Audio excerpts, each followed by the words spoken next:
Senator Roberts. Thank you, President. My question is to Minister Watt, representing the Minister for Immigration. In July, the Australian Skills Quality Authority issued notices cancelling the qualifications of more than 4,200 foreign students, largely studying aged care and early childhood, after education provider SPES Education Proprietary Limited was deregistered for running a cash for diplomas operation scheme. In 2024, 23,000 foreign students were caught purchasing their qualification, which is a breach of Condition 8202, applying to all Class 500 student visa holders. In short, Minister Watt, these foreign students are in breach of their visa. Minister, will you cancel the visas of these 23,000 students and any others who cheated when purchasing their qualification? Thank you, Senator Roberts. Minister Watt.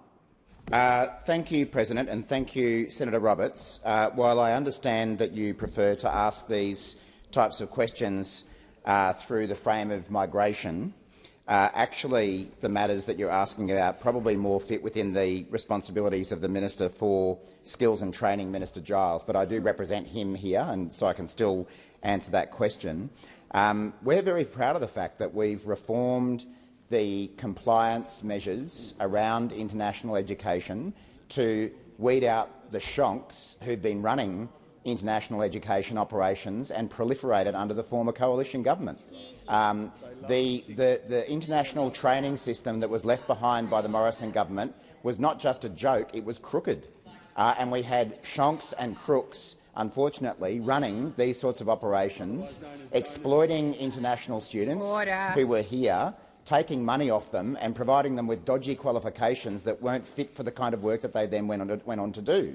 So we are proud of those reforms, and as you say, Senator Roberts, it has resulted in thousands of qualifications being cancelled, as they should have been, because in some cases people were being awarded qualifications without doing any training or any study whatsoever. It was basically pay for a qualification and you got it. That's not how the system should work. It's how the system worked under the former coalition government, but it's not how the system works under this Labor government. So we make no apology for taking back the qualifications of people, students, so-called students, who have obtained qualifications through those means, and we make absolutely no apology for going after the shonks who were running those kind of organisations. They have no place in our system. They actually tarnish Australia's reputation as a provider of international education, and we'll continue to go after them. Thank you, Minister. Senator Roberts, first supplementary. Thank you, Minister.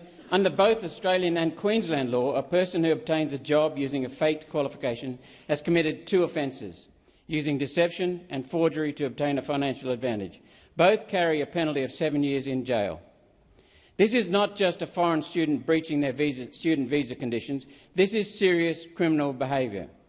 Minister, have you brought in so many foreign students and so many new arrivals that you have lost the ability to police clear-cut federal law? Minister Wong. President, I'd ask for you to consider whether that question is in order, given that it appears to go to a question about criminal provisions or offences under state legislation that clearly can't be in the portfolio responsibilities the minister representing. Thank you, Senator Wong. Oh, Senator Roberts. My question goes to the quality of immigrants that are being allowed into this country, turning out to be criminals. Senator Roberts, you also referred to the qualifications or the penalties in the Queensland and Australian jurisdiction. Senator Scarr. Sorry, President, point of order. Just speaking on the point of order, it is a fact that the Australian immigration legislation does cross-refer to state criminal legislation with respect to calibrating what is serious or not so serious criminal conduct. Right. So I just provide that for your assistance.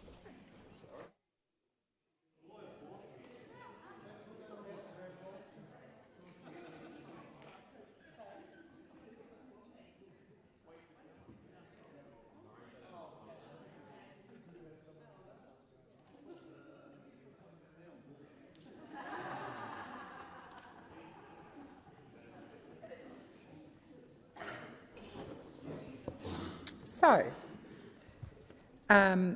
In response to your point of order, Senator Wong, the minister can answer the question to the extent that it goes to his portfolio or portfolios, to his areas, but I do remind everyone in the chamber it doesn't go to legal opinion.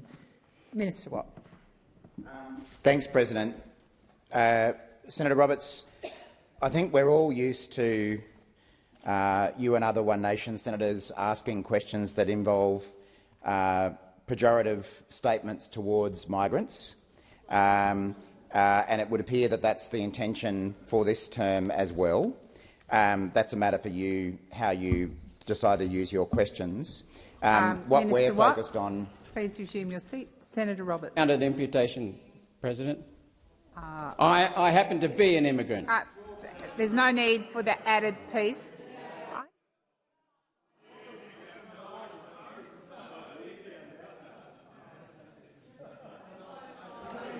Senator Roberts, order, order, order. Senator Roberts, the minister was describing the language in which a question was asked, so it doesn't go to imputation. Minister Watt, please continue. Thanks, President. But to answer your question, Senator Roberts, as I say, when the issue of fraudulent qualifications came to light, we took action.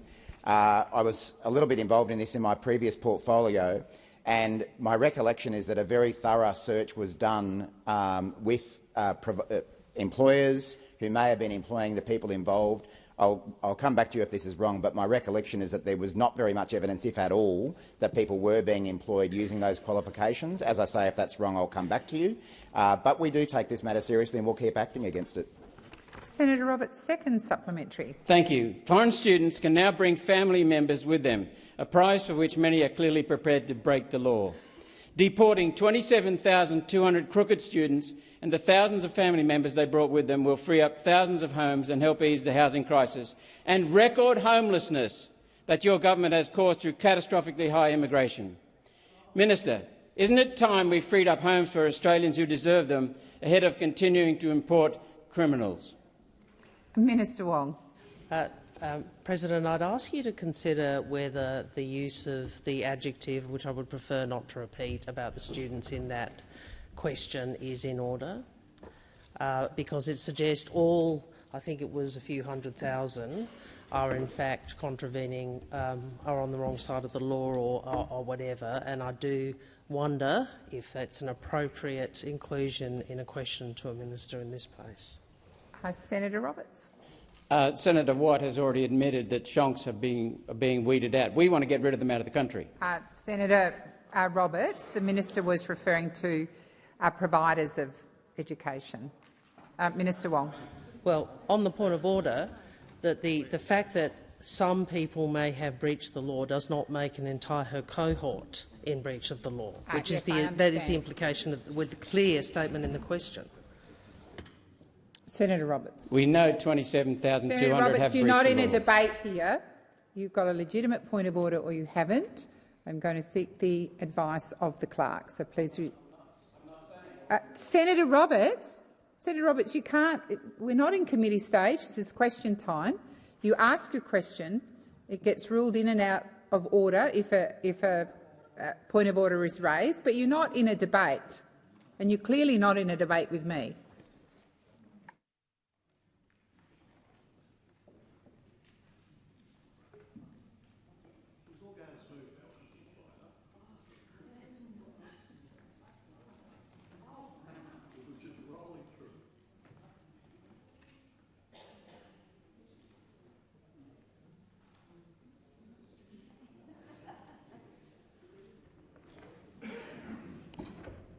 Senator Roberts and Minister Wong, as is my usual practice, I am happy to review the language, but ultimately I would remind all senators that language used in questions is ultimately their responsibility and ultimately a reflection on them if there is some offence. So I will call Minister Watt. Excuse me. Thanks, President, and thanks, Senator Roberts. Well, there are a number of assumptions in your question, and one of them is that those students who obtained fraudulent qualifications were working in the occupation that qualification was for. And as I say, I'm checking my records as to that situation, but I don't think you should necessarily make that assumption.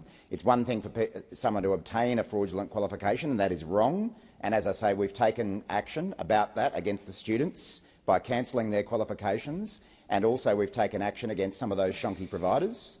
But it's quite possible that those students may have obtained a qualification in a certain area but have been working in a completely different occupation.